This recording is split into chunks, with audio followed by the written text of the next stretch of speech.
I never thought I'd be the kind of guy who dates his ex's best friend. Not because I'm some paragon of loyalty, but because I always believed in clean breaks. If it's over, it's over. No lingering, no shared Netflix accounts, no let's still hang out. But life has a way of testing your principles, especially when betrayal comes wrapped in a lie you almost believed. I'm 28. Her name was Lena, 27, sharp-witted, effortlessly charming, the kind of woman who could make a grocery run feel like an adventure. We'd been together for 2.5 years, lived together for the last 18 months in a sunlit apartment downtown with mismatched furniture and a cat named Miso who hated me but loved her. We talked about buying a place, about adopting a second cat, about whether we wanted kids. She said maybe, I said yes, eventually. I thought we were building something real. Then, 3 weeks ago, I found a text on her phone. It wasn't hidden. She'd left it on the kitchen counter while she showered, a habit I used to find endearing, now haunting. A notification popped up. Miss you already. Last night was hot. From a contact saved as work, Jason. I didn't open it, didn't scroll, just stared at those words like they were written in blood. My stomach dropped. My hands went cold. I stood there for a full minute, trying to convince myself it was innocent. Maybe a joke between coworkers, maybe sarcasm, maybe anything but what it screamed. When Lena came out wrapped in a towel, laughing about how the hot water cut out, I handed her the phone without a word. She saw it. Her face went pale, then defensive. "It's not what you think." Classic. "Then tell me what it is," I said, voice steady, surprisingly so. She hesitated, looked away. "Jason and we've been talking. Just talking. He's going through a breakup. I didn't want to upset you, so I didn't say anything." "Talking?" I asked. "Or sleeping together?" Silence. That silence was louder than any confession. Turns out it had been going on for 6 weeks. Hotel rooms during late work nights, weekend team retreats that were just the two of them. She'd even worn the necklace he bought her to our friend's birthday dinner, the one I thought was from her sister. I didn't yell, didn't throw anything, just packed the duffel bag, took Miso, technically mine, he was a gift from my mom, and left. Not because I was noble, but because staying would have meant begging, and I refused to become a man who pleaded for basic decency. She followed me to the door. "Please don't go, I made a mistake, I love you." "If you loved me," I said, "you wouldn't have done it twice, let alone 6 times." She cried. I didn't look back. I crashed on my brother's couch for a week, slept like the dead, drank too much coffee, avoided my phone like it was radioactive. Lena called 23 times the first day, texted paragraphs about how Jason meant nothing, how she was confused, how she'd never felt this way about anyone but me. By day 3, she switched tactics. Guilt. "You're punishing me instead of trying to fix this. Real men forgive. I thought you were better than this." I blocked her everywhere except email, just in case something practical came up, like splitting the lease. But here's the thing Lena didn't understand. I wasn't punishing her. I was protecting myself. And part of that meant treating her exactly how she'd treated our relationship, with finality. 2 weeks after I left, I ran into Maya at the gym. Maya, Lena's best friend since college, the maid of honor at her cousin's wedding, the one who'd held Lena's hair back after too many margaritas. The same Maya who'd hugged me at the door the night I left and whispered, "I'm so sorry, she doesn't deserve you." I hadn't seen her since. We nodded politely, both sweaty from treadmills. She asked how I was holding up. "Better than I expected," I said. She smiled, soft, sad. "Good, you should be." We chatted for 10 minutes about nothing important. The weather, a new coffee shop, how Miso was adjusting. No mention of Lena, no probing, just human kindness. Later that week, she texted, "Hey, random, but I have 2 tickets to that indie film festival. Lena bailed last minute. Wanna go? No pressure, just thought you might like it. I hesitated. Was this a trap? A test? A setup? But then I remembered, Maya had never lied to me, never played games. When Lena once tried to convince me I was too sensitive about her flirting with a bartender, Maya pulled me aside and said, "You're not imagining it. She does that.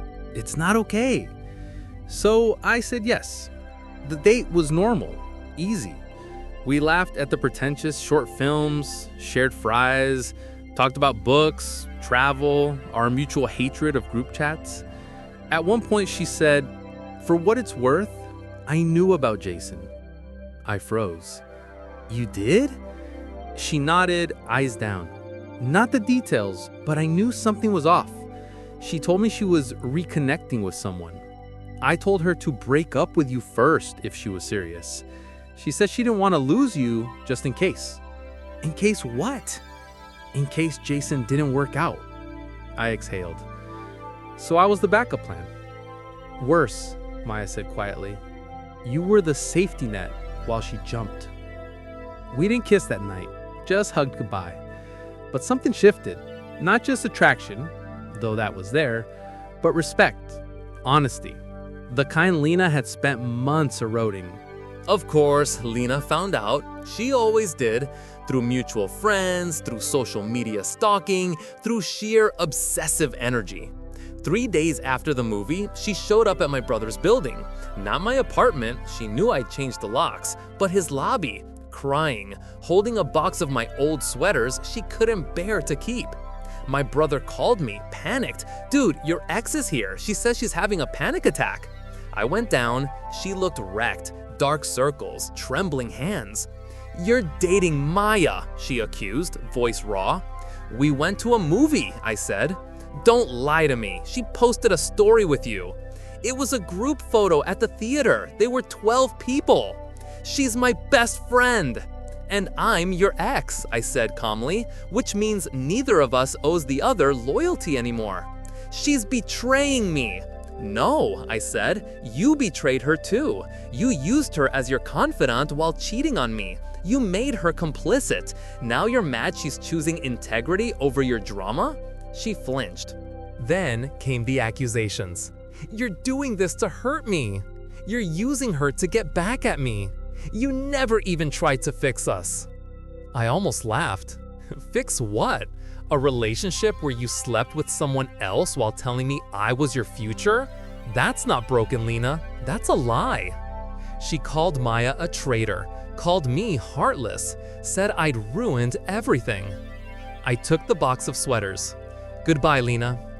Lena didn't go quietly. First, she flooded our group chat with tearful messages about how he's punishing me by dating my best friend. Some friends sided with her, mostly the ones who didn't know the full story. Others stayed silent. Only a few, like Jake and Priya, privately texted me, "We know the truth. Hang in there." Then she tried to sabotage Maya.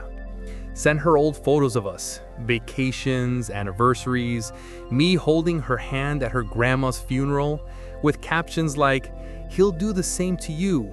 He only wants you because I had you first. Ask him how he really feels about you when he's drunk."